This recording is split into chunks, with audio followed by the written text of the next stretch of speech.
Yeah, it's a really exciting collaboration. So just to explain who Embrapa is. Embrapa is the Brazilian Agricultural Research Corporation. It's a public-private funded body, and it's made up of Embrapa, Banco Brazil, which is one of the largest banks in Brazil, and a lot of corporate companies like Bayer. So it's a very large organization, and they launched a program called AgNest, and Wyld was selected as the first innovation partner with AgNest program in Embrapa. And that's really important because we're deploying within Embrapa in their research organization and their development fields. We're actually deploying our solution. And so a lot of large Brazilian agricultural companies will actually see the Wyld network solution working in Embrapa, and hopefully that will lead us to more business in Brazil.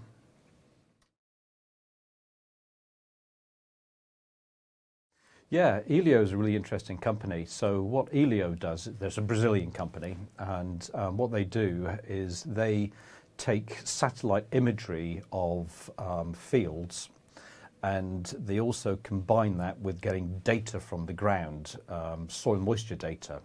So they combine those two sets of data to actually give farmers information on the quality of the soil and the optimum time to actually irrigate.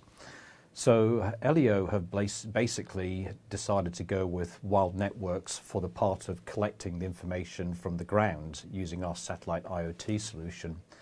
And they're basically looking to, well, their forecast is to take about 5,000 terminals, which is roughly about 25 million krona.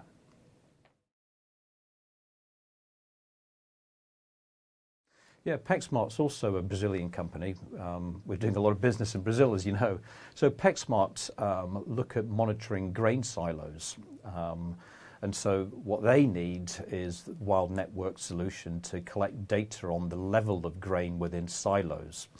And they're actually quite large in respect to their requirement for our solution. And they're looking for about 8,000 terminals, which is roughly about 40 million krona.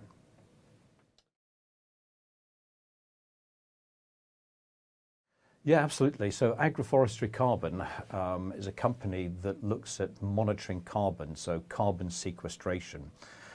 So they look at collecting data from rainforests, from forests, to basically look at how much carbon has been offset, because obviously there's a carbon trading market.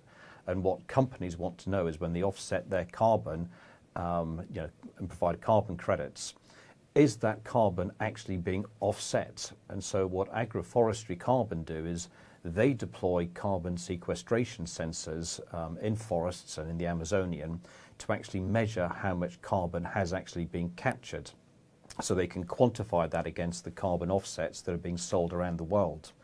And they need Wyld's solution to actually connect to their sensors, their carbon sequestration sensors, to collect that data and then be able to analyze that data. And so they're a really interesting company to be working with, and it's probably the first carbon sequestration use case that we've worked with. And they've got a forecast for about 4,500 terminals over the next 3 years, which represents about 27 million krona. So just those three companies we've just talked about basically are looking for approximately 95 million krona worth of business over the next couple of years. And that's on top of the existing order backlog we've got of 94 million. So it's really demonstrated that Wyld has really got itself a footprint in Latin America and is really starting to deliver business there.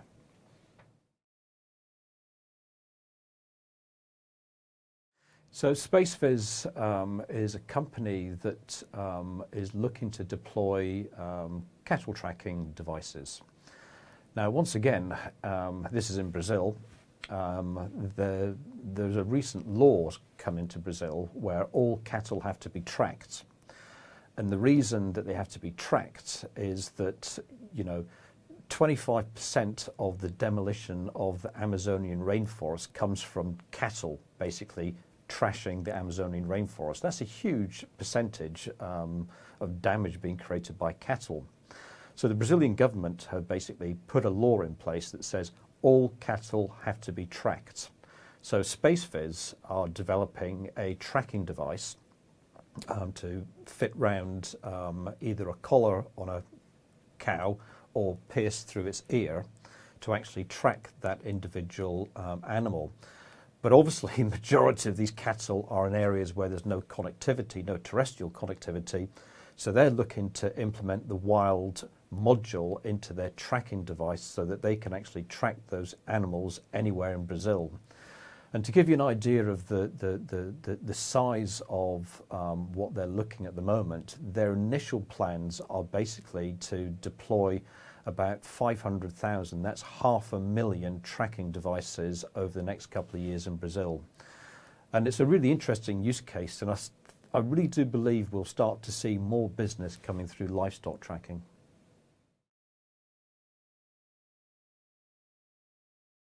Yeah, that's a really great announcement from us. So we've launched the L-band terminal, and just to explain what that means. So originally, as you know, we've been working in the ISM band, that's the 900 megahertz band. And that's for very, very low data rates for certain use cases. And early this year, we launched the S-band product. Now, the S-band product is for higher data rates. But what we've also found out is that a lot of our customers are looking for solutions that are bidirectional. So with the existing ISM band and with the existing S-band products, they just collect data from the ground.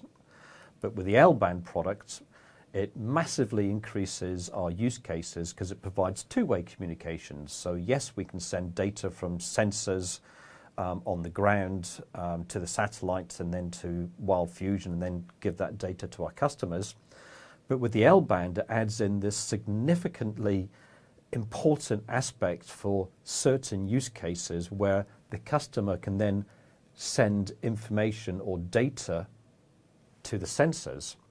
So to give you an example, where you're looking to switch valves on and off in oil fields. So yes, you can collect data, you can make a decision on what to do with that data, and then you can actually send an instruction back in the other direction to switch that valve on or off. And that's just one example, but it's two-way communications.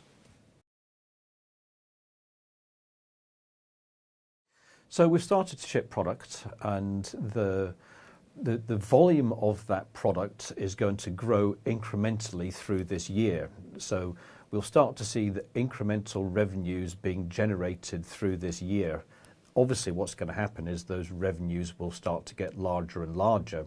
And when the data piece comes into it, that will significantly accelerate those revenues.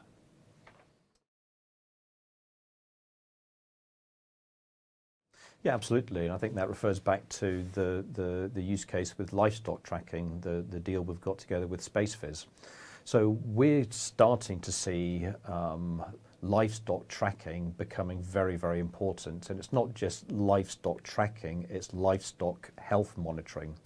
And the reason behind it is that the United States and the European Union are looking for provenance of all goods that come into their regions. And when I say provenance, they want to know where those goods have come from, what's the status of those goods. And in respect to beef imports into the United States and the European Union, they're looking for provenance not on basically where that cattle has originated from and has it basically been anywhere near the Amazonian rainforest, but what they're also looking for is the health of that beef. So livestock tracking and livestock health monitoring is going to be very, very important for us moving forward.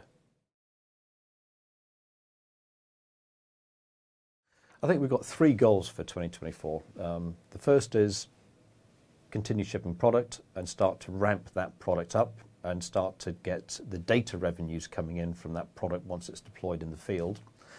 I think secondly, we really want to expand our geographical coverage. So we've been very successful in Latin America, we've had success in the United States, we're now getting success in Australia, but we need to generate more business in Africa and also in Asia Pacific. So we're going to put a lot of focus on expanding our coverage, expanding the number of customers that we're delivering product to, and basically putting in place both the direct sales and the indirect sales channels to address those markets.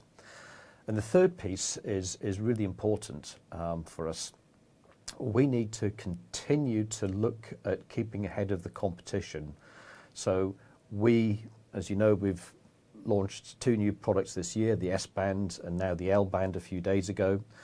We need to also look at how do we keep ahead of our competitors here by actually adding more feature functionality to the solution. So it's really about keeping ahead of the competition and ensuring we keep our number one position in the market.